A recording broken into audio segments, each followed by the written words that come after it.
भैया आपकी आवाज नहीं आ रही है। Hello hello. हाँ हाँ भैया,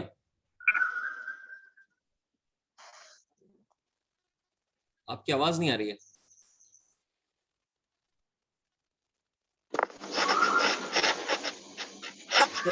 सबको आ रही है क्या?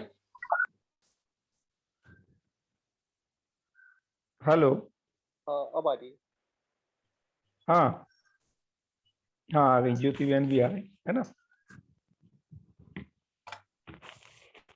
ठीक है, तो मुझे लगता है शुरू कर सकते हैं।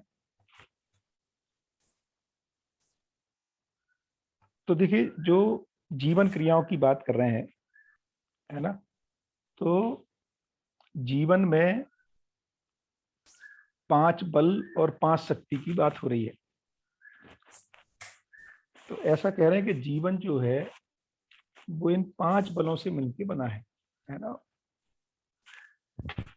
या हम लोग नामकरण तो कुछ भी कर सकते हैं, है ना। उन क्रियाओं को देखते हैं, उन क्रियाओं को नाम दिया गया है। मतलब अपन मन, वृत्ति, चित्त, बुद्धि, आत्मा की जगह X, Y, Z, delta, theta भी बोल सकते थे। हमें कोई काम हो रहा है जीवन रूपी इकाई में, है ना, उन क्रियाओं को नाम दिया गया है। तो एक क्रिया उल्टा चलते हैं, है ना। एक क्रिया है कि जीवन जो है अनुभव करना चाहता है। किस चीज का? तो सुख, शांति, संतोष, आनंद का अनुभव करना चाहता है। ये भी नाम ही है ना। और देखेंगे उसी को अपन दूसरा नाम देंगे तो हारमोनी का अनुभव करना चाहता है। इसी को तीसरा नाम देंगे तो हम कहेंगे कि एक सूत्रता, है ना, कन्फ्लिक्ट फ्री स्टेट, जहाँ पे एक सूत्रित हो जीवन में चीजें, उसको अनुभव करना चाहता है। इसी को और चौथा नाम देंगे तो हम कहेंगे कि को एग्जिस्टेंस को अनुभव करना चाहता है, सहअस्तित्व को अनुभव करना चाहता है। तो ये एक ही चीज के अलग अलग नामकरण है केवल, है ना। तो आत्मा नाम की कोई चीज है, मतलब अपने में एक क्रिया हो रही है मोटर बंद कर। जो कि अनुभव करना चाहती है ना। ऐसा किस चीज का अनुभव? सुख, शांति, संतोष, आनंद का, तृप्ति का, सहअस्तित्व का, हारमोनी का, एक सूत्रता का। इसको कोई स्वयं को देखता हूं तो ये पाता हूं कि इस तरह की एक कोई चाहत अपने में बनी हुई है ना।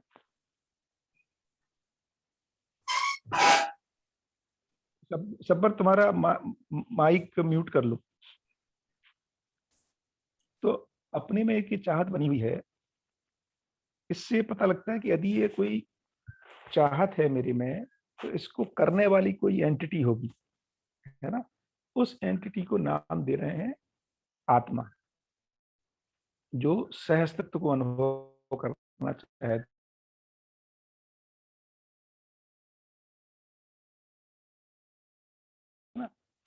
अब एक दूसरी एंटिटी है जो व्यवस्था देखना चाहती है इकाइयों के बीच में, है ना, पूरकता देखना चाहती है ना, चीजें व्यवस्थित हों, ऐसी चाहत है एक दूसरे के साथ।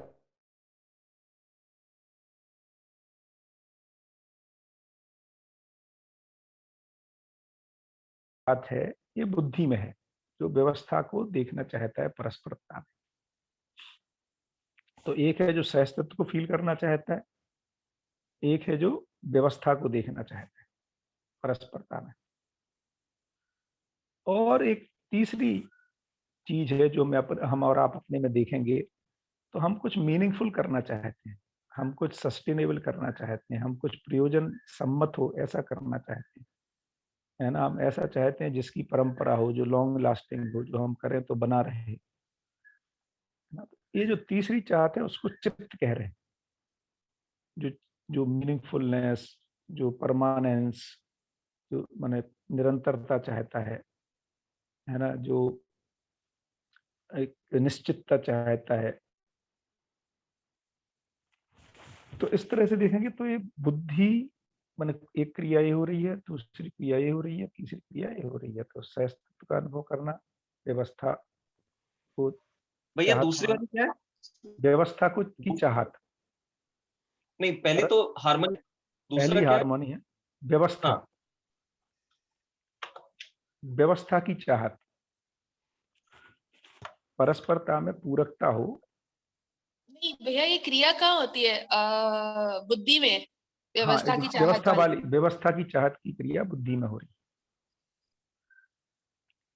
चीजें व्यवस्थित हों, हम एक दूसरे के पूरक हों, सहयोगी हों, एक दूसरे के साथ कंप्लीमेंट्री हों, ये बना हुआ है।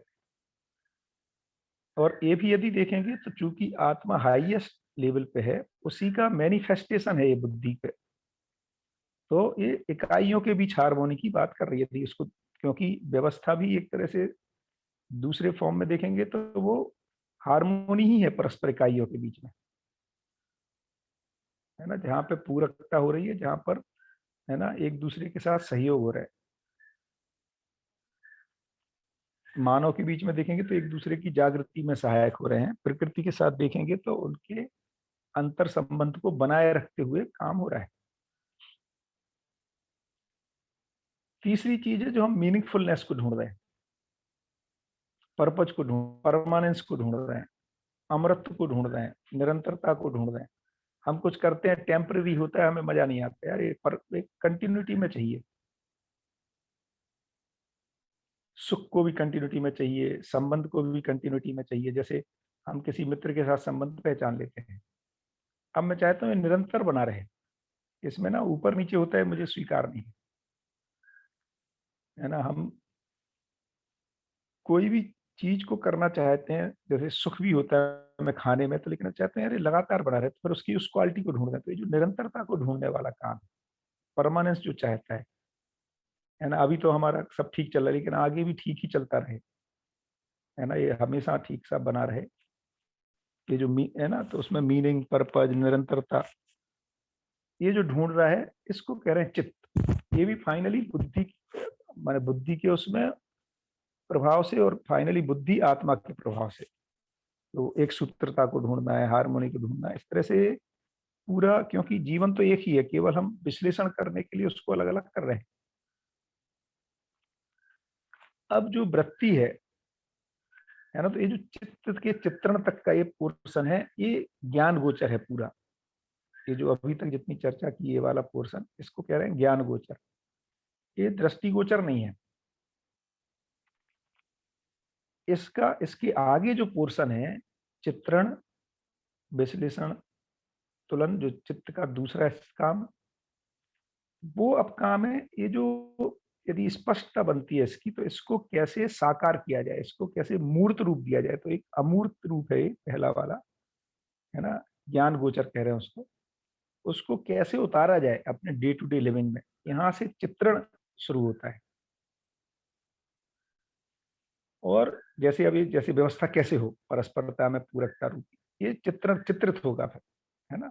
उसका जो मूर्त रूप है, उसको शरीर के द्वारा, इकाइयों के द्वारा कैसे व्यक्त किया जाए, अभिव्यक्ति जो है, अब ये चित्रित होगा।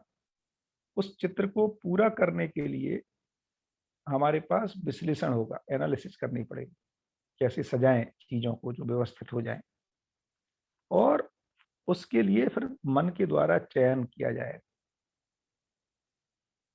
और फिर वो चयन जो भी होगा, वो मन फिर संकेत देगा ब्रेन को, और फिर ब्रेन के द्वारा शरीर, है ना, ज्ञानवाही और क्रियावाही तंत्र के द्वारा वो इंटरेक्ट करेगा बाहरी वर्ल्ड से।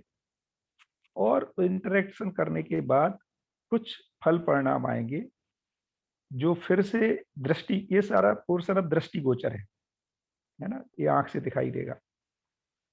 उस दृष्टिगोचर का फिर मूल्यांकन होगा, है ना। उसमें फिर वृत्ति तुलन करेगी, चित्त जांचेगा हम परमानेंस में सफल हो पा रहे हैं कि नहीं, बुद्धि देखेगी क्या व्यवस्था हो रही है कि नहीं, और आत्मा उसकी हार्मोनी यदि हो रही है तो उसको अनुभव करेगा फिर से। ये लूपिंग है, ये 10 क्रियाएं हर जीवन रूपी इकाई में हो रही हैं। अब इसको सबसे बढ़िया जांचने का तरीका है, क्योंकि हम सब आप जीवन ही हैं, है ना, इसको हम अपने में देख सकते हैं क्या मेरे में ये हो रहा है नहीं हो रहा है।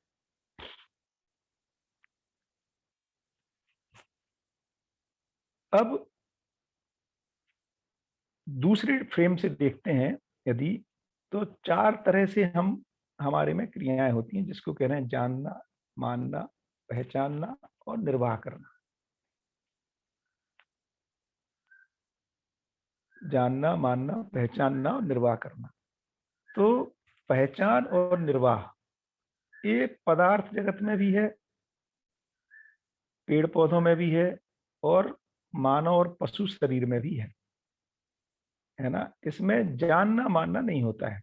जैसे एक लोहा जो है वो पानी को पहचानता है, मॉइस्चर को पहचानता है और नाइट्रोजन को भी पहचानता है, क्योंकि यदि उसको मॉइस्चर में एक्सपोज करते हैं तो वो रस्टिंग होने लगती है, नाइट्रोजन के एनवायरनमेंट में रखते हैं तो रस्टिंग नहीं होती है। इसका मतलब हुआ कि उसको अपने बाहरी वातावरण की पहचान पर ही रहती है ना। नाइट्रोजन को हाइड्रोजन के साथ एक निश्चित ताप और दाब पर रखते हैं तो वो अमोनिया बन जाता है, अर्थात वो अपने वातावरण को पहचानता है। तो पेड़ जो है उसमें पानी डालते हैं, गोबर खाद डालते हैं, या ऐसे कुछ तत्व डाल देते हैं जो उसके हानिकारक हैं, तो उसका पुष्टित होना, उसका बढ़ना या उसका घायल हो जाना, विरचना होना, ये पेड़ पहचानता है एलिमेंट्स को, है ना, अपने बाहर की बात, आसपास के वातावरण को पहचानता है। जानता नहीं है, ना मानता है, पहचानता है ना। मानव शरीर में भी यदि हम कुछ पॉइजनस कोई चीज ले लेते हैं तो पूरी बॉडी उसको पहचानती है और उस हिसाब से रिएक्ट कर जाती है। बैक्टीरिया आता है, वायरस आता है, इसको पहचानता है ना, और उसके हिसाब से अफेक्ट हो जाता है। तो जितना भी पूरा पदार्थ जगत, प्राणावस्था, माने हर इकाई दूसरी इकाइयों को पहचानती है। उसका प्रमाण क्या है कि वो उसके अनुसार रिस्पॉन्ड करती है ना, वो हमें दिखाई देता है और इसमें कभी कोई गलती नहीं करती है। इसलिए इसको कह रहे हैं कि नियम पूर्वक और नियंत्रण पूर्वक ये चलता रहता है पदार्थ और प्राणावस्था कार्यक्रम। अब जैसे ही ब्रेन से संबंधित शरीर रचनाएं होने लगती हैं, है ना, जिसमें अभी जीवन नहीं है, तो ऐसे शरीर जो है उनमें भी पहचानना, निर्वाह करना शरीर को बनाए रखने के अर्थ में होता है ना। उनमें अपने को 4 विषय वहां से दिखाई देते हैं, जिसको आहार, निद्रा, भय और प्रजनन कह रहे हैं। प्रजनन की क्रिया प्राणावस्था से ही दिखाई देती है ना। जैसे पेड़ पौधों में जो प्रजनन होता है, जिससे उनकी और प्रजातियां, मल्टीप्लिकेशन, ये देखा जाता है। तो ये और मतलब और समृद्ध रूप में दिखाई देता है, जिसमें मेधस आ गया। और फिर कुछ मेधस युक्त शरीरों को जीवन चलाता है शरीर प्रधान विधि से। वो शरीर स्वयं को शरीर मान करके शरीर की आवश्यकताओं की पूर्ति के अर्थ में ही चलाता रहता है ना। वहां पे मानना शुरू हुआ है, शरीर, मैं शरीर हूं ऐसा मान करके करता है। और कुछ और उनमें जो एक जीवनी क्रम है, जहाँ और समृद्ध मेधस है, जैसे गाय का, कुत्ते का, बैल का, है ना, बिल्ली का, जहाँ पर मानव संकेतों को ग्रहण करने का एक मैकेनिज्म उनमें डेवलप हो जाता है। तो वो मानव के संकेतों को भी मान करके कुछ कुछ करता है, उसको इसीलिए हम पेट बना पाते हैं उनको, है ना, पालतू बना पाते हैं। जानने की क्रिया नहीं है, आंशिक रूप में मानने की क्रिया है। मानव में जब देखते हैं तो मानव में प्रधान रूप से जानने की क्रिया वो जानना चाहता है। शुरुआत मानने से करता है, जो भी परंपरा में देखा रहता है उसको मानता है, लेकिन जब जानना चाहता है और इसीलिए ये गलती कर देता है, ये गलत, इसमें अब गलत मानने की संभावना बन गई। तो गलत मान लेता है तो गलती कर देता है, और वे मान करके पहचानता निर्वाह करता है, या फिर जान मान करके पहचानता निर्वाह करता है। ये एक वेरिएशन दिखाई देता है। इसीलिए ये जो 3 क्रियाएं, पहली जो है मन, वृत्ति और चित्त की, इनमें गलतियां होने की संभावना रहती है। इसीलिए कह रहे हैं कि मानव में गलती करने का अधिकार है, सही करने का अवसर है। लेकिन जो पहली 5 हैं उनमें गलतियां नहीं होती, जैसे प्रयोजन वाले में, व्यवस्था को पहचानने में, और सहअस्तित्व हुआ कि नहीं हुआ, हार्मोनी हुई कि नहीं हुई, एक सूत्रता हुई कि नहीं हुई, इसको पहचानने में गलती नहीं होती। तो इसीलिए जो अपन कहते हैं ना, अंदर से आवाज आती कि यार बात बनी नहीं, है ना, क्योंकि वो ये पहचानता तो है कि परमानेंस नहीं हो पा रही है ना, निश्चितता नहीं हो पा रही है, व्यवस्था नहीं हो पा रही है। ये जो पोल्यूशन हो रहा है, ये अव्यवस्था है। संबंध में हमको जो लगातार हम नहीं पहचान पा रहे हैं, बीच बीच में संबंध को छोड़ देना पड़ता है या छूट जाता है, या इसमें जो हार्मोनी होनी चाहिए वो नहीं दिखाई देती है, हम पहचान लेते हैं लेकिन जानते नहीं है कि इसको स्टेब्लिश कैसे किया जाए, है ना। ये इसी को जागृति क्रम कह रहे हैं। ये जो मेरे में डिसहार्मोनी को पहचानने का, अव्यवस्था को पहचानने का, प्रयोजन पूरा नहीं हुआ, इसको परमानेंस नहीं हुई, निरंतरता नहीं हुई, सस्टेनेबिलिटी नहीं हुई, इसको मैं पहचान तो लेता हूँ, ये नहीं हुआ, कैसे होना है, इसी के लिए जो फिर प्रयास है ना, उसको कह रहे हैं जानने का प्रयास। क्योंकि मनुष्य में जो स्थिरता आती है, निश्चितता आती है, वो जानकर मानकर आती है, और इसी में ये पूरा जीवन जागृत होता है। इसी को कह रहे हैं जागृति क्रम। और एक समय होता है ना, कि क्या डिजाइन है, सच्चाइयों को जान जाता है, कैसे होता है, कहाँ गलती होती है, प्रयोजन है क्या, व्यवस्था का स्वरूप क्या है ना, सहअस्तित्व का रूट क्या है, उसको अनुभव कर लेता है। इसी को कह रहे हैं 10 क्रियाएं मानव में चालू हो जाती हैं। और इसीलिए नागराज जी ने कहा, जानने मानने का तृप्ति बिंदु ही अनुभव है ना, तो वहां जाके अनुभव हो जाता है। अब इसी स्थिति का नाम दिया जागृत हो गया मानव, या इसी को कहा क्रिया पूर्णता हो गई। 10 क्रियाएं उसमें चलने लगी हैं। अब इस 10 क्रियाएं चलने लगने को जब वो व्यक्त करता है अपने जीने में, इसको कहा आचरण पूर्णता, है ना। व्यक्त करते हुए दूसरे में जब वो इसको घटित करा देता है अध्ययन पूर्वक, तो अपनी जागृति के प्रमाण को प्रमाणित करने को जागृति पूर्णता कह रहे हैं। ऐसे इसलिए 3 घटनाएं घट रही हैं। गठन पूर्णता जो अस्तित्व सहज विधि से हो गई, जिसमें जीवन नाम की इकाई का गठन निश्चित हो गया, उसको कह रहे हैं गठन पूर्णता। वो गठन पूर्ण जीवन जो है, पशु शरीरों को चलाता हुआ जीवनी क्रम को पूरा करता है, जिस प्रोसेस में उसका मन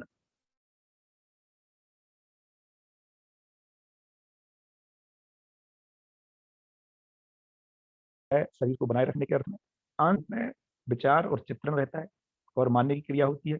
और जब मानव शरीर को चलाने योग्य हो जाता है, जहाँ पर समृद्धिपूर्ण मेधस भी है, तो एक तरफ मेधस भी समृद्धिपूर्ण हो रहा है, एक तरफ जीवन में भी उसमें जीवनी क्रम के थ्रू ये क्रियाएं स्पष्ट हो रही हैं, मन की, विचार की, वृत्ति की और चित्रण की। और फिर मानव में आने पर जो सुख पूर्वक जीने का चाहत है, अर्थात जो आत्मा में सुख को अनुभव करने का जो प्रभाव है, वो पूरे जीवन में व्यक्त हो रहा है।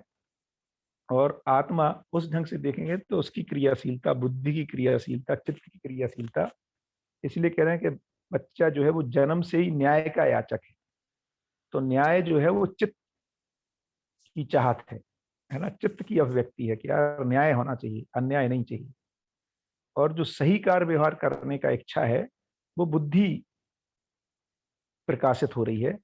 और जो सत्य वक्ता है या सत्य को समझना चाहता है, वो आत्मा का प्रभाव। इस तरह से बचपन, जन्म से ही ये 3 प्रभाव मानव में व्यक्त रूप में दिखाई दे रहे हैं। तो अब ये जो कारण क्रियाएं हैं ये व्यक्त हो रही हैं और इसलिए पता चलता है कि जागृति चाहता है। इसलिए दूसरे शब्दों में जागृति ये भी कहा कि न्याय का याचक है, न्याय स्पष्ट हो जाए, सही कार्य व्यवहार करने का इच्छुक है, सही गलती की स्पष्टता हो जाए, और सत्य वक्ता है, सत्य की स्पष्टता हो जाए, सच्चाई क्या है यथार्थ ज्ञान हो जाए। ये पूरा फिर मानव जाति का प्रोग्राम दिखाई देता है। इस तो बाबा ने कहा दो ध्रुव बिंदु हैं परंपरा में, एक है जागृति और दूसरा है व्यवस्था। तो व्यवस्था क्या है? इस तरह का सिस्टम डेवलप कर देना जहां आने वाली पीढ़ी की जागृति सुनिश्चित हो सके और अपने संबंधों में और प्रकृति के साथ वो न्याय को, व्यवस्था को, अपने अनुभव को व्यक्त कर सके। ये पूरा फाइनल डेस्टिनेशन। बताइए।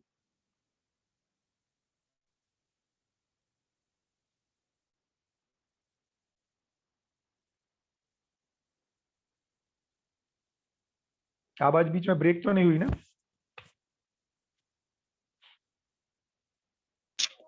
नहीं भैया। चलो बढ़िया है। तो मैंने इसलिए कंप्यूटर यूज नहीं किया। मैं अधिकतर जब नेटवर्क नहीं है और मोबाइल से करता हूँ तो फिर उसमें वो बैंडविड्थ सपोर्ट नहीं कर पाता था। भैया बच्चा जो था न्याय का याचक है, हाँ। सत्य वक्ता, तो और न्याय सही का कार्य, हाँ तीन चीजें हैं, न्याय का याचक, सही कार्य व्यवहार करने को इच्छुक या जिज्ञासु, और सत्य वक्ता।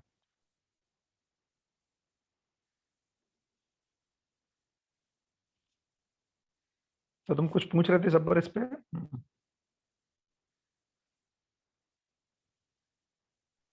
ये तीनों चीजें पहले उसको पता करना है कि न्याय क्या है, तो फिर जब तक न्याय पता नहीं होगा तो न्याय का याचक।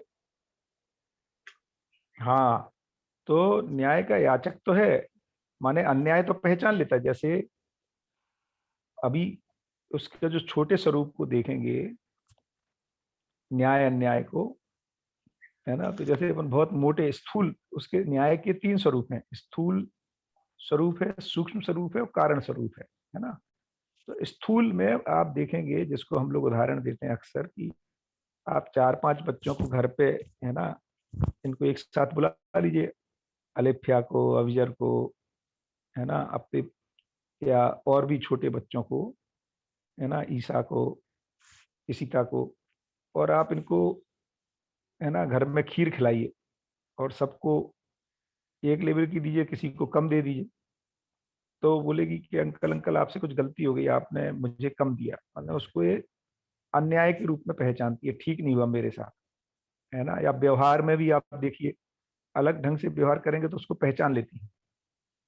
तो ये जो कम ज्यादा हो रहा है, ये जो उसकी अपेक्षा है कि उसके साथ भी विश्वास पूर्वक, स्नेह पूर्वक, समानता का व्यवहार किया जाए, ये न्याय की याचना है, क्योंकि वो खुद ऐसा नहीं कर पाती।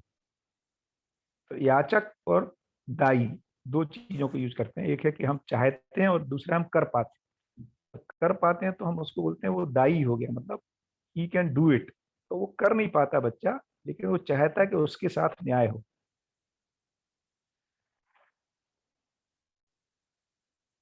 और उसको ऐसे देख रहे हैं कि यदि उसको, किसी बच्चे को यदि हम सबको 4-4 टॉफी दें, उसको 2 दें, तो बोलता है कि मुझे भी अंकल आपसे गलती हो गई, आप मुझे भी 4 दे दो। लेकिन जब सबको 4 दें और उसको 10 दे दें, तो कभी कभी वो डिस्ट्रीब्यूट कर पाता है, हर समय नहीं कर पाता है, कभी रख लेता है 10। ऐसा नहीं करेगा कि सबको बांट दे। ये तो इससे पता लग रहा है कि न्याय का याचक तो है, लेकिन न्याय करने में सक्षम नहीं है।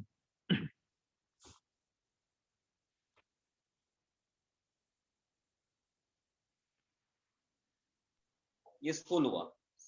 ये स्थूल हुआ। सूक्ष्म में जाएंगे तो अपने में स्नेह तो चाहता है, स्वयं स्नेह करने योग्य नहीं है, विश्वास, सम्मान, है ना, इसको दे नहीं पाता है अभी। चाहता तो उसके साथ अपन अपमान पूर्वक व्यक्त करोगे तो वो गुस्सा हो जाएगा, उसको लगेगा नहीं ये तो मेरा साथ अन्याय हो गया, ऐसा मम्मी आपको ऐसा नहीं बोलना चाहिए था। फिर मम्मी कहती तुमसे भी तो बात हुई थी कि भाई तुम सुबह उठ के अपने कपड़े जमाओगे, उसमें चूक कर देता है ना।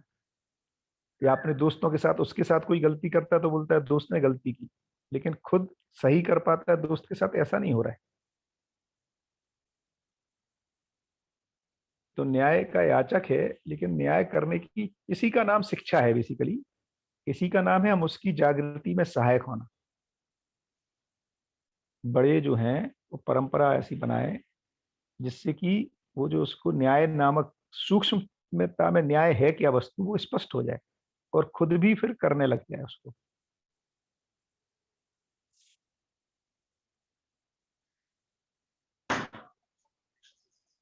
और कारण?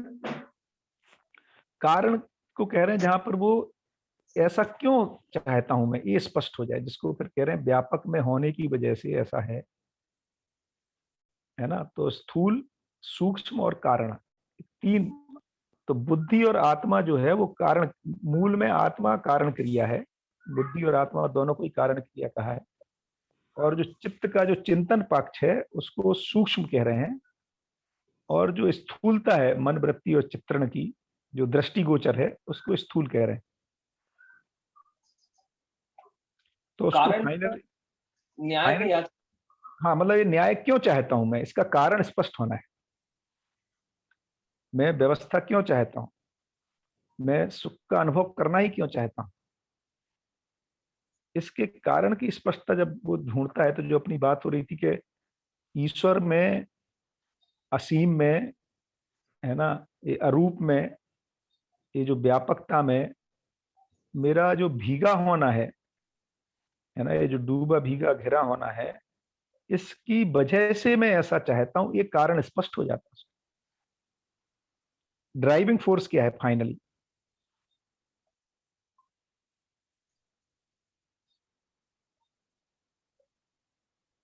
क्यों ऐसा मेरे में चाहत है, उस कारण को पहचानना।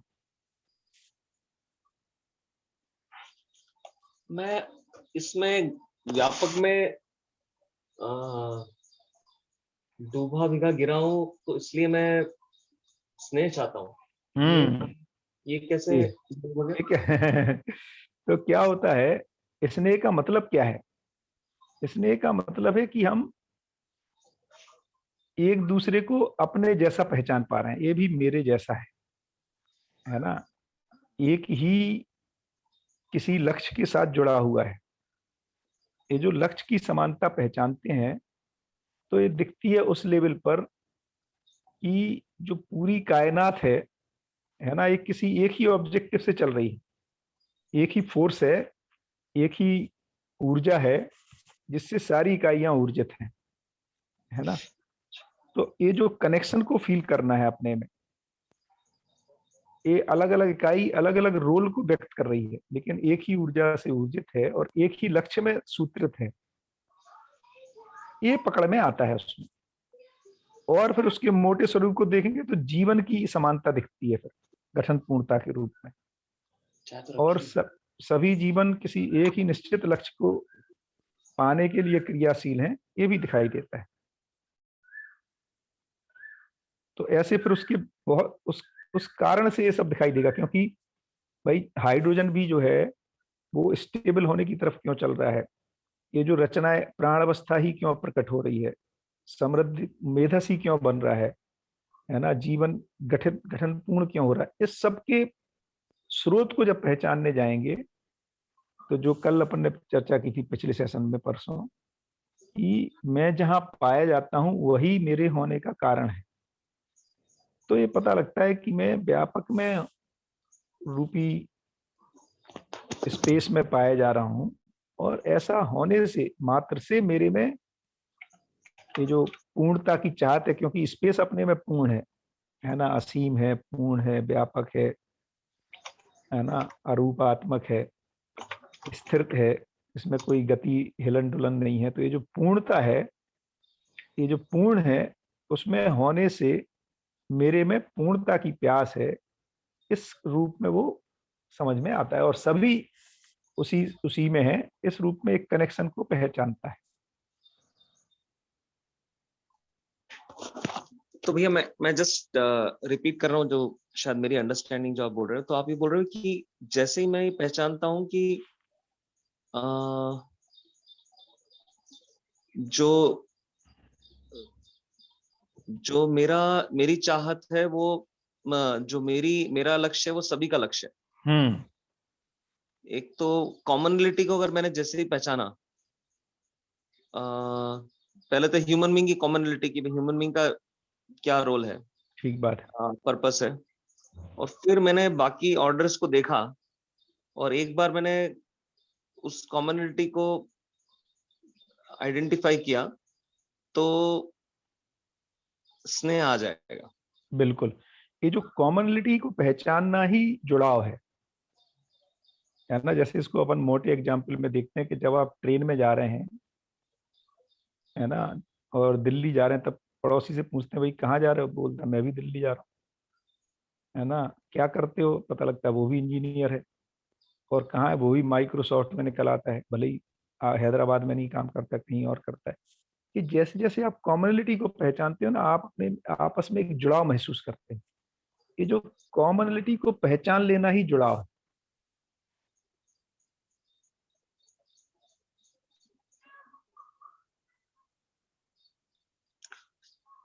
तो मटेरियल ऑर्डर और प्लांट ऑर्डर और एनिमल ऑर्डर के साथ मेरी कॉमनलिटी ये है कि वो भी इकाई है और मैं भी इकाई हूँ और हम एक ही जगह से ऊर्जित है। ये कॉमन, एक तो ये कॉमनलिटी है। दूसरी कॉमनलिटी क्या है कि मेरी जागृति में ये पूरे सब सहायक हैं। माने ये पूरी कायनात का लक्ष्य है कि जीवन जागृत होकर के अपने को प्रमाणित कर दे। इस अर्थ में ये हमारे सहयोगी हैं सारे, एक ही लक्ष्य के लिए प्रयासरत हैं सब। जैसे यदि ये वाला लक्ष्य भैया, ये लक्ष्य कहाँ से, ये लक्ष्य कहाँ, यूनिवर्स का ये लक्ष्य है कि ह्यूमन बीइंग जागृत हो जाए और जागृति को प्रमाणित करे। ये यूनिवर्स का लक्ष्य है। हाँ, अब ऐसा क्यों? माने जैसे आप देखेंगे किसी भी धरती पर, जैसे इसी धरती पर देखें, है ना, ये जितना भी माने हमारे आपके आने से पहले, मानव के आने से पहले मानव युग हुई धरती, इसमें तो कोई मानव का रोल नहीं है। ठीक है। अर्थात पदार्थ जो है वो काफी श्रम कर रहा है, लगातार क्रिया कर ही रहा है पदार्थ। अब वो अपने हाइड्रोजन वो सब घूमते ही रहते हैं अंश, है ना। ये क्रियाशीलता का परिणाम क्या होता है? फाइनली परिणाम ये होता है कि भौतिक रासायनिक क्रियाएं शुरू हो जाती है, रासायनिक क्रिया शुरू हो जाती है, माने जल आ जाता है अम्ल क्षार के रूप में। तो इससे क्या हो रहा है? तो फिर हम देखते हैं कि धीरे धीरे single cellular structure, multi cellular structure खड़े हो रहे हैं। तो ये जो सारा श्रम पदार्थ कर रहा है, इसका जो नेक्स्ट स्टेज है श्रम का, वो दिखाई देता है, उसका जो फल वो प्राण अवस्था के रूप में दिखाई देता है। और ऐसा नहीं कि सारा पदार्थ बदल जाता है, उसमें एक रेशो मेंटेन हो जाता है। फिर क्या होता है भाई, अब ये फिर भी श्रम कर रहा है। अभी कोई मानव तो आया नहीं है जो इसको कुछ कर रहा है, इधर कुछ नहीं कर रहा है मानव। प्रकृति और श्रम कर रही है, इकाइयां और श्रम करके इसमें एक ऐसे वातावरण को तैयार करते हैं जहां पर ताप निश्चित हो जाए, दाब निश्चित हो जाए, है ना। तो ये जो पूरा वनस्पति जगत है समृद्ध होकर के, इसमें जो साइक्लिसिटी है, चक्रीयता है, वाटर साइकिल है ना, टेम्परेचर को मेंटेन करने का एक साइकिल है। क्योंकि सूरज जब धरती के सामने होता है आधे टाइम दूसरी धरती के सामने होता है, मतलब दूसरे फेस पर, जिसको हम नॉर्थ और साउथ, है ना। तो जब वो गर्म होता है रात में, फिर जब वो सूरज दूसरी तरफ चला जाता है, यहाँ पे अंधकार होता है, ठंडक। इस गर्मी को पचाना, फिर धीरे धीरे निकालना, है ना। ये जो साइकिल्स हैं, क्योंकि ये जब तक साइकिल्स स्थिर नहीं होंगे तब तक ये जो अगली रचनाएं आनी है, एक तो पेड़ पौधों की निरंतरता, प्राणावस्था की, और जो समृद्ध जीवन शरीर है वो इस पे सस्टेन कर जाए, इसके लिए प्रयास कर रहा है। उसके बाद जीवन इस पे व्यक्त हो जाए, इसके लिए जीवन शरीरों में और समृद्ध होता जा रहा मेधस। अब जाकर के मानव पहली बार धरती पर प्रकट हो रहा है ना। तो अब इसमें दिखाई देता है कि मानव यदि अभी जैसे देखेंगे भ्रमित हो गया। अब भ्रमित होने से क्या हो रहा है कि इसका पूरा जो परिश्रम हुआ ये इसको नष्ट कर रहा है। वो ये जितना साइक्लिसिटी पैदा हुई थी उसको हमने खराब कर दिया, है ना। इससे पीड़ित भी कौन है? तो मानव ही परेशान दिखाई देता है। तो इससे पता लगता है, अच्छा और क्या होगा इसका रिजल्ट? ये रिजल्ट होगा कि मानव गायब हो जाए। सबसे पहले धरती से गायब होगा तो आदमी गायब होगा, है ना। और वो इस तरह से भी गायब हो सकता है यदि इतना बारूद और है ना हम बस विस्फोट कर देंगे कि हो सकता है कि भाई पेड़ पौधे भी गायब हो जाएं, पशु पक्षी भी गायब हो जाएं। तो क्या होगा? फिर से जो पदार्थ है वो तो श्रम करता ही रहेगा, क्योंकि उसको तो ऊर्जा निरंतर प्राप्त ही है ना। तो फिर से श्रम होगा, फिर इस दिशा में जाएगा। तो यदि अपन इसकी एक निरंतर स्थिति को पहचाने तो ये लगता है श्रम हो क्यों रहा है। तो उसका जो फाइनल फलन है, जिसको अपन कह रहे हैं निरंतरता यदि होगी, कि जीवन यदि जागृत हो जाता है, मानव परंपरा जागृत हो जाती है, मानव जागृत होकर के एक मानवीय परंपरा को स्थापित कर देता है, जिसमें कि फिर बच्चे आकर के है ना एक हारमोनी को व्यक्त कर पाए, तो ये दिखाई देता है इसका चरम आ गया, इसकी स्थिति आ गई जहां अब मानव इस धरती पर हमेशा हमेशा बना रहेगा, है ना। तो इस सब को देख करके और उसको ही खुशहाली कह रहे हैं, मतलब एक निरंतर उत्सव के रूप में पेड़ पौधे भी है ना चहचहा रहे हैं, पशु पक्षी भी अपने व्यक्त हो रहे हैं और मानव भी व्यक्त हो रहा है। और ये जो पदार्थ अवस्था में जो एक बैलेंस था, पानी का, हवा का, ताप का, विद्युत का, है ना, जो नॉर्थ पोल और साउथ पोल में जो मैग्नेटिज्म को जो स्थिर किया हुआ है, उसकी वजह से जो इलेक्ट्रोमैग्नेटिक वेव्स हैं, जिसकी वजह से हम अभी यूज कर पाते हैं मोबाइल टेक्नोलॉजी, और तो इनकी एक स्थिरता आ गई है। इस सबको देखने से लगता है कि शायद पूरी कायनात का जो प्रयास है वो ऐसी स्थिति को पा लेने का है। अच्छा, लेकिन ये मतलब थोड़ा हाँ, हाइपोथेटिकल हाँ, क्वेश्चन है। ये अभी अपने चौथी अवस्था हुई, हाँ, ये हाँ, मानव वाली। अभी हो सकता है एक पांचवी क्यों नहीं हो अवस्था हो, सकता है? पांचवी हो सकती, है ना? छठवीं हो पांच सकती है। तो कि भाई हाँ, ये मतलब उसके बाद में भी मानव समझदार हो गया तो उसके बाद एक और कोई हाँ, हाँ, क्यों नहीं, उसके beyond। क्यों नहीं, क्यों नहीं, ये तो अपन कल्पना कर ही सकते हैं इसको। नागराज जी से जब इस पर चर्चा हुई तो उन्होंने ये कहा, है ना, कि इसमें जो कर रहा है क्यों हो रहा है, तो मानव की तृप्ति की, मतलब ये जो जीवन रूपी जो इकाई बन गई है, ये तृप्त होने के लिए कर रहा है, माने जो सुख को अनुभव करने के लिए हो रहा है।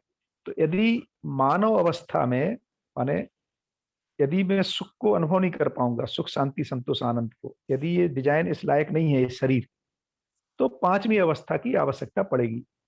फिर उन्होंने ये कहा कि लेकिन मैंने ऐसी शरीर में, है ना, सुख शांति संतोष आनंद को अनुभव किया और शरीर कम पड़ा हो ऐसा नहीं मुझे दिखाई देता, इसलिए मेरा अनुमान यह है कि पांचवी अवस्था की आवश्यकता नहीं है, क्योंकि इसमें ही ये शरीर इतना कैपेबल है जिसमें जीवन अपने को पूर्ण रूप से व्यक्त करने में सक्षम है। ऐसा कह के उन्होंने इसको अपने ढंग से इसको क्लोज किया कि इससे पता लगता है कि पांचवी अवस्था की आवश्यकता नहीं होगी।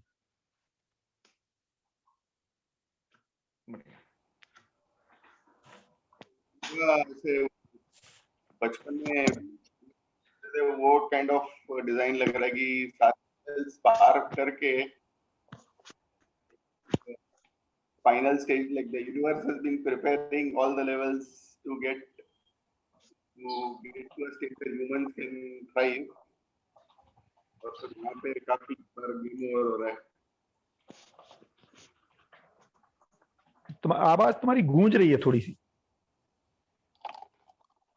Like I said, by the design पूरा universe has been prepared कि ह्यूमंस के लिए ग्राउंड प्रिपेयर हो रहा था इतने साल, इतने बिलियंस ऑफ इयर्स। ह्यूमंस आएंगे तो सब कुछ ये साइड, एंड एक वीडियो गेम जो बचपन में खेलते थे ना, ऐसे टफर टफर टफर लेवल होते थे, सब प्रिपरेशन। फिर ह्यूमंस आए और यहाँ पे तो इस लेवल पे तो गेम गोल कर रहे हैं और होपफुली समझ के कुछ करेंगे आगे गेम को सक्सेसफुली बढ़ाने के लिए। बिल्कुल ऐसा ही है।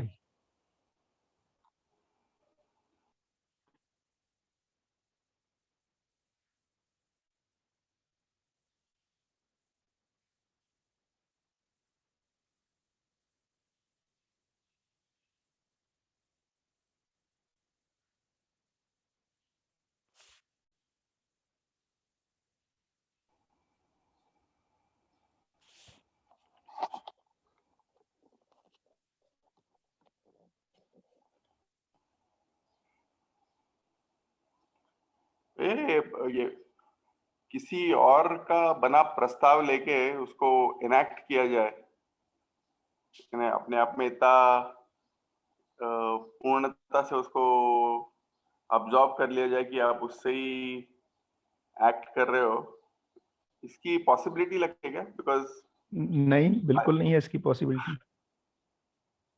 तो लाइक बाबा जी ने इतना कुछ किया है, लिखने की भी कोशिश की है, बट उसको सोक करके और कोई एक जना भी कर पाएगा, उसकी पॉसिबिलिटी बिल्कुल भी नहीं है, ये नहीं है। फिर कैसे होगा? फिर इन्हें क्योंकि ये बाबा का प्रस्ताव नहीं है। अच्छा, ओके। ये नेचर को ऑब्जर्व, जैसे क्या कोई और न्यूटन के नियम को समझ के ग्रेविटी को कर पाएगा? तो ये न्यूटन का नियम थोड़ी है, नियम तो प्रकृति का है। बाबा ये इसलिए कर पाएंगे हम, क्योंकि हम सच्चाई नागराज जी की नहीं है, नागराज जी उसको व्यक्त कर रहे हैं। तो इसलिए हम नागराज जी के प्रस्ताव पे काम नहीं कर रहे हैं, हम तो प्रकृति के पर ही काम कर रहे हैं। तो क्योंकि नागराज जी का प्रस्ताव का मतलब है कि उसमें कम ज्यादा हो सकता है ना। तो जब वो प्रकृति तो न्यूटन के ग्रेविटी के नियम से हम बिल्डिंग बना सकते हैं 5 माले की, 100 माले की, न्यूटन के नियम से नहीं बना सकते। तो न्यूटन है ना, इसलिए कर पाएंगे हम। नागराज जी के नियम बोलेंगे इसको तब तो नहीं कर पाएंगे। नागराज जी के नियम प्रस्ताव पे कपिल क्यों चलेगा, अजय क्यों चलेगा? हम तो कायनात के प्रस्ताव पे चल रहे हैं, तभी तो हम भी उसको ऐसे ही ऑब्जर्व करेंगे जैसा नागराज जी ने किया, तब तो हम चलेंगे। मतलब मैं अपने ऑब्जर्वेशन पे चलूंगा, ना कि उनके। करेक्ट। इसलिए फॉलोअरशिप नहीं हो सकती।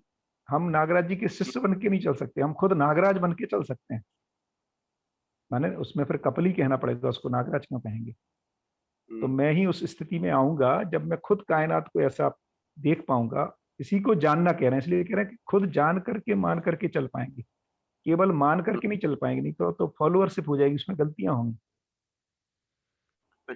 इसलिए नागराज जी कह रहे हैं कि गुरु का काम कभी भी चेले बनाना नहीं है, गुरु का काम है गुरु बनाना, है ना, तभी उसका गुरु पद प्रमाणित होता है।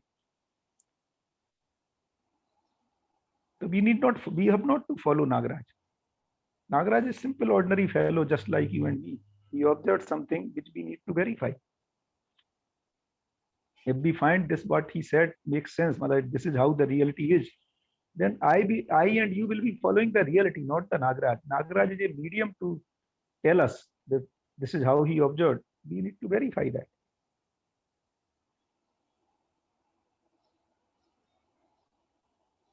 तो नागराज जी खुद कह रहे हैं कि मैं सच्चाई का प्रस्ताव, उन्होंने जो ऑब्जर्व किया उसको बता रहे हैं, वो अपना प्रस्ताव नहीं दे रहे हैं। और यदि उसमें गलती होगी तो हम और आप उसको करेक्ट करेंगे, ये भी अधिकार दे रहे हैं। यदि मेरे से चूक हो गई का मतलब कि आप सुख शांति संतोष आनंद का अनुभव नहीं कर पा रहे, परंपरा नहीं बन पा रही, तो मानव जाति इस पे अनुसंधान करेगा। क्योंकि मानव तो रुकने दो, जो आत्मा रूपी जो क्रिया है जिसको अनुभव करना है सहस्तित्व को और उसको प्रमाणित करना है, वो तो अस्तित्व की है, वो नागराज जी की दी हुई नहीं है। हम लोग उस पर काम करेंगे।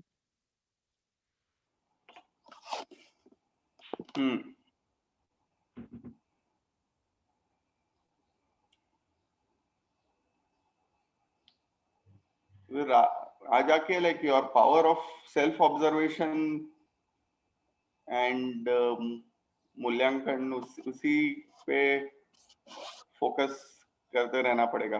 बिल्कुल।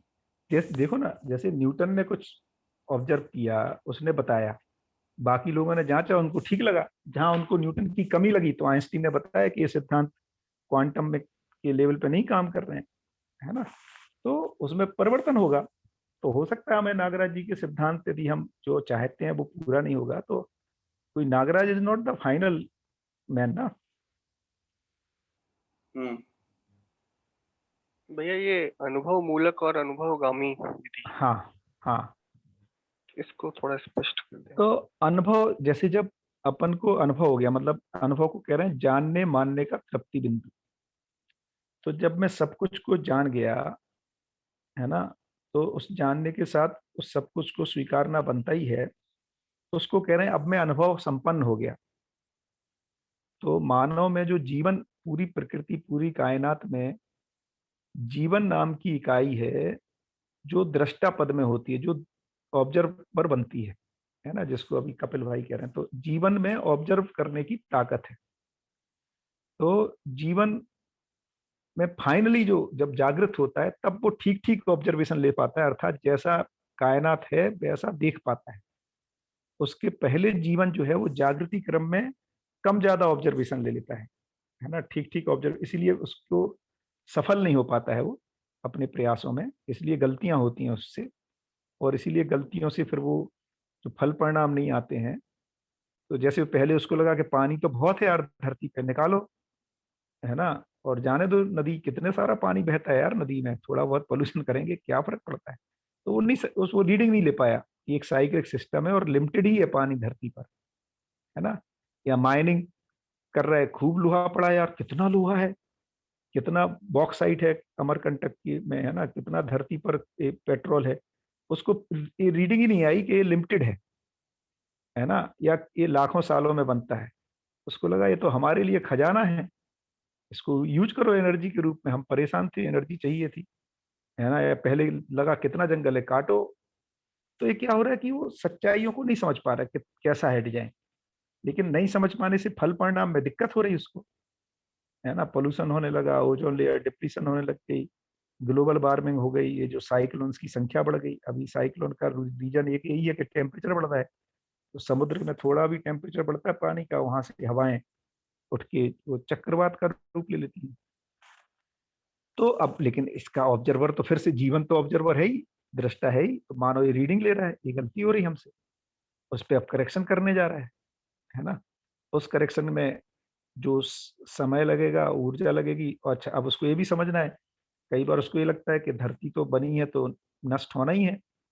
यदि ये जीवन की अमृत को नहीं पहचान पाता है, धरती पर व्यवस्था हमेशा हमेशा रह सकती है, ये रीडिंग जब तक नहीं आएगी तब तक उसको लगता है पेट्रोल डीजल तो मान लो धरती बर्बाद भी हो रही तो होनी ही है, तो हो जाने दो। लेकिन यदि किसी को ये चमक जाता है नहीं यार ऐसा नहीं है, हम धरती पर खुशहाली पूर्वक भी रह सकते हैं हमेशा हमेशा, यदि इस साइक्लिक सिस्टम को पहचान लें, जिसको आंशिक रूप में पहचान रहे हैं बहुत सारे लोग। तो इस तरह से चल रहा है ना। तो अनुभव मूलक उसको कह रहे हैं, जब अनुभव संपन्न हो गया, जब उसको ये सब समझ में आ गया, अब जब वो अपने क्रियाकलाप करता है, अब जब वो बुद्धि में, है ना, संकल्पित होकर के और चित्त में प्रयोजन को पहचान करके चित्रण करता है, उसके अनुसार न्याय धर्म सत्य रूपी विश्लेषण करता है, और उसके अनुसार संबंधों का, मूल्यों का चयन करता है ना, व्यवस्था का चयन करता है, फिर कार्य व्यवहार करता है, इसको अनुभव मूलक कह रहे हैं। अब अनुभवगामी क्या है कि एक आदमी समझ गया, नागराज, है ना, नागराज जी ने कुछ फंडे दिए हमको कि देखो भैया ऐसा नहीं ऐसा है, कपिल कह रहे कि वो अपना एक प्रस्ताव दे रहे हैं। यार मुझे तो लगता है कि हम लोग जो गलती कर रहे हैं ना, ये पानी को मिसयूज कर रहे हैं यार, ये तो पानी तो एक साइक्लिक सिस्टम में है, और कोयला पेट्रोल इस धरती के अपनी हेल्थ को बनाए रखने के लिए धरती ने अंडरग्राउंड किया हुआ है इनको, है ना, जिससे कि धरती अपने टेम्परेचर को बना के रख पाए। तो उसके कुछ तर्क दे रहे हैं वो, तो वो कह रहे हैं यार मुझे तो ऐसा लग रहा है रियलिटी ऐसी है। तो उनका प्रस्ताव है जो कपिल कह रहा है, लेकिन हम उनके प्रस्ताव से तो नहीं चलेंगे, हम भी जांचेंगे। गुरुजी ठीक कह रहे हैं कि कुछ गप्पा मार गए, है ना, कुछ गलत कर गए, ठीक नहीं कह गए, ठीक नहीं कह गए होंगे तो उनकी बात अधूरी रहेगी, अधूरी रहेगी तो उस पर हम चलेंगे तो रिजल्ट नहीं आएंगे, है ना। तो इसको हम कह रहे हैं अनुभवगामी, कि जब किसी ने अनुभव मूलक ढंग से प्रस्तुत किया, वो तो यही कहेंगे कि मेरा अनुभव मूलक है ना। बुद्ध जब कह रहे हैं तो बुद्ध थोड़ी कह रहे हैं कि हम गलती कर रहे हैं, हम तो सही बता रहे हैं। न्यूटन जब बता रहा है तो न्यूटन ये नहीं कह रहा है कि क्वांटम पे लेवल पे नहीं काम कर रहा है, उसको तो लग रहा है सब जगह काम कर रहा है। तो नागराज जी से भी हो सकता है ऐसी कुछ त्रुटियां हुई हो, वी डोंट नो, है ना। तो अभी तक वो जब बता रहे हैं उसको हम सब जांच रहे हैं, है ना। ये कह रहे हैं अमर है जीवन, ऐसा है कि नहीं है, ये जीवन क्रियाएं होती हैं ऐसी होती हैं कि नहीं है ना। ये जो बता रहे हैं क्या इस पे चलने से सफल हो, यदि सफल हो गए तो ये कहेंगे ठीक था ये, है ना। तो तो बिल्कुल जैसे विज्ञान में हम जो कोई कहता है उस पर हम सफल हो जाते हैं, है ना, प्रयोग करके। यहाँ पर प्रयोग स्थली मानव है, परिवार है ना, उसकी खुशहाली है और परंपरा है। तो इस तरह से ये अनुभवगामी में हम अध्ययन पूर्वक चल रहे हैं, और हम भी एक समय फिर अनुभव करेंगे, हाँ ये तो ऐसा ही है, और फिर हमारी जो अभिव्यक्ति होगी वो अनुभव मूलक हो जाएगी। ऐसा कह रहे हैं विजय। Thank you.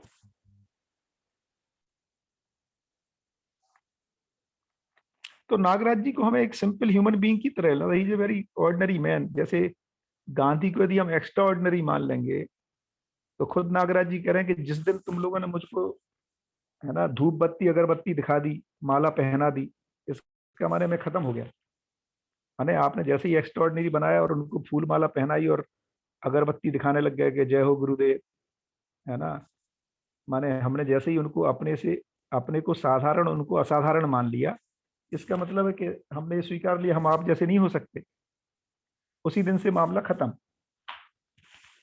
पूजा पाठ कर सकते हैं, फिर हम आरती उतार सकते हैं उनकी, लेकिन उन जैसा बन नहीं पाएंगे। इसलिए ऑल, चाहे महावीर हो चाहे बुद्ध हो, these have been ordinary people just like you and me. They saw something, है ना, और उन्होंने उसको देख करके लोगों को बताने का प्रयास किया, लोगों ने चलने का प्रयास किया। ऐसा लगता है मुझे, इतना सामान्यता से लेना चाहिए।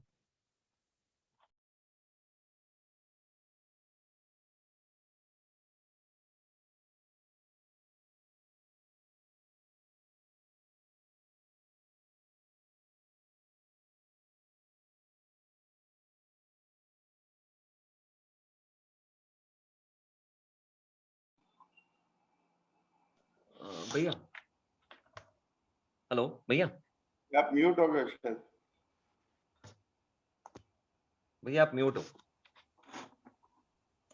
एक मिनट, अभी? हाँ हाँ बेटी। अच्छा, ये मानव व्यवहार दर्शन में एक लाइन लिखी हुई है, प्रत्येक परमाणु में पाए जाने वाला मध्यांश मध्यस्थ क्रिया है, इसलिए समविषमात्मक क्रियाएं एवं सापेक्ष शक्तियां नियंत्रित एवं संरक्षित है। क्या बोलना चाह रहे हैं इसमें? ये जो मध्यांश है, जिसको जीवन में आत्मा कह रहे हैं और दूसरे परमाणुओं में नाभिक कह रहे हैं, न्यूक्लियस, है ना, तो ये सम विषम से मुक्त रहता है, ये मध्यस्थ बना रहता है। हमारे इस पे सम विषम का प्रभाव नहीं आता, बल्कि ये सम विषम प्रभाव को नियंत्रित करता है। अच्छा, जैसे ये रिएक्ट नहीं करता है। हाँ, मतलब ये माने क्या कर रहा है, जैसे परमाणु में भी देखेंगे तो जो न्यूक्लियस क्या करता है कि यदि ये आउटर ऑर्बिट के इलेक्ट्रॉन दूर चले जाते हैं तो ये अट्रैक्टिव फोर्स लगाता है उनके ऊपर, और यदि ये परमाणु अंश पास आ जाते हैं, जो इलेक्ट्रॉन्स जिसको अभी अपन कह रहे हैं, यदि ये परवेशी अंश पास आते हैं तो फिर एक फोर्स लगाता है जिसको रिपल्सिव फोर्स कह रहे हैं। और यदि आप कभी भी न्यूक्लियर फिजिक्स पढ़ेंगे तो ये काफी मिस्ट्री है, इसको वैज्ञानिक समझ नहीं पा रहे हैं कि यदि ये प्रोटॉन है ना, पॉजिटिव पार्टिकल्स हैं, तो ये सिर्फ अट्रैक्टिव फोर्स ही लगाना चाहिए था, ये रिपल्सिव फोर्स कैसे लगा देता है इलेक्ट्रॉन पर? क्योंकि इलेक्ट्रॉन की एक लेवल से, इसलिए इसको आर नॉट बोलते हैं। किसी भी, जैसे हाइड्रोजन का एक जो एवरेज रेडियस है उसको कह रहे हैं 0.59 इंटू 10⁻⁻12, है ना, 0.59 एंगस्ट्रॉम या पिकोमीटर, है ना। तो ये एवरेज रेडियस है। कभी कभी इलेक्ट्रॉन और कभी कभी दूर चला जाता है, दूर चले जाने पे एक फोर्स लगाए, बल्कि वहां भी एक्सप्लेन नहीं होता है, क्योंकि जो फोर्स लगता है वो K(Q1Q2/r² है, और आर जैसे ही बढ़ेगा फोर्स कम हो जाना चाहिए, तो फिर एक उतना अट्रैक्टिव फोर्स नहीं लगाना चाहिए कि इसको खींच पाए, है ना। तो और पास आने की रिपल्सिव कैसे लगाता है, ये तो बिल्कुल ही उसकी बहुत सारे फिर मेजॉन ने जो तो काफी गड़बड़ा जाती है, क्योंकि इतने सारे फोर्सेज को इनको पहचानना पड़ता है कि कैसे रुक रहा है। तो नागराज जी कह रहे हैं एक्चुअली ये मध्यस्थ क्रिया है, ये जो नाभिक का रोल ही है इसको बनाए रखना, इसको बनाए रखना, इस गठन को बनाए रखना, इस अर्थ में ये मध्यस्थ है। इसमें सम विषम, तो बाहर से जो सम विषम वो होते हैं, दबाव आते हैं, तो ये इलेक्ट्रॉन कभी अट्रैक्ट हो जाता है किसी दूसरे की तरफ या दबाव में आ जाता है, पास आ जाता है, ये उसको मध्यस्थ करता है। तो मध्यस्थ का सिंपल भाषा में कहें तो बने रहने की जो टेंडेंसी है, यथा स्थिति को बनाए रखने को कह रहे हैं मध्यस्थता।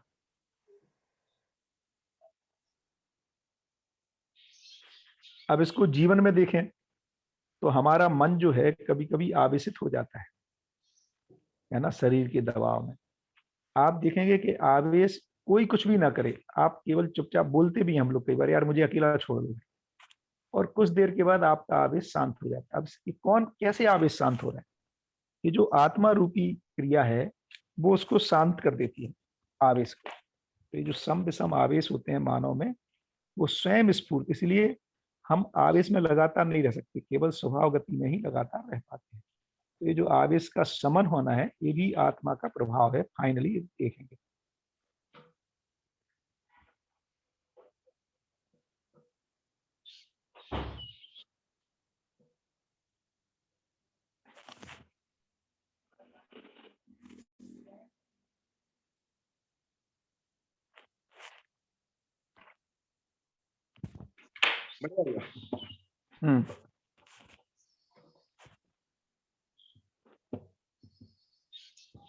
ओ टाइम तो हो गया आज,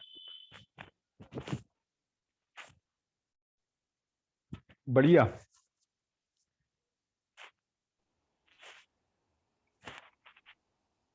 भैया इसको तो सेशन को वापस सुनना पड़ेगा बहुत। हाँ हाँ, अच्छा हो गया रिकॉर्डिंग हुई, इसलिए मैं बोल रहा था कि रिकॉर्डिंग रहे तो एक दो बार सुनना पड़ेगा इसको। आप भैया इसको अपलोड कर दीजिएगा। हाँ मैं कर दूंगा। मैं